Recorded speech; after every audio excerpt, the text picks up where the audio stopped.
Hello, I'm Ron Beyer, Golden Harvest Agronomist here in Northwest Iowa. Today I want to continue with our series on staging corn to really help you determine where in that growth cycle that the corn plants are at. I'm here in a field right now that is at the R2 stage, and when we're talking about R2, basically we're shortly after pollination, roughly 12 to 14 days after pollination. Another common name that we give to the R2 stage is the blister stage. And if you look at the ear that I've got right here, you can actually see the small little blisters that we've got. If you pop your finger on that, the kernels itself will tend to pop similar to what we've got with a blister. Another good designation that will give you kind of a key for getting into that R2 stage would be at the brown silk stage.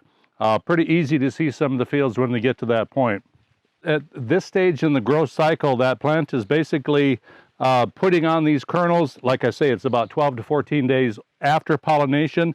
That kernel itself is roughly around 85% moisture, which there's a lot of starches, nutrients that are really being pushed into that kernel.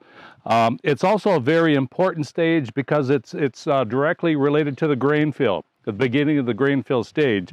So we are at the point as well where any kind of additional heat, moisture, or any other stresses can really affect this corn plant's yield potential. If we look at this corn plant right here, even at the tip, you can see that we've got some areas that have aborted. This is constant what we would see under some heat stress.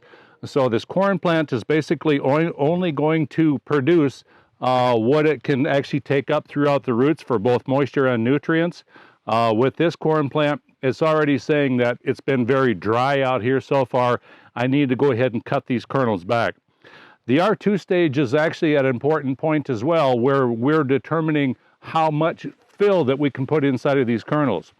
Keep in mind as well that early on in the life cycle, basically from about that V5 to V8, the corn plant determines the number of rows around.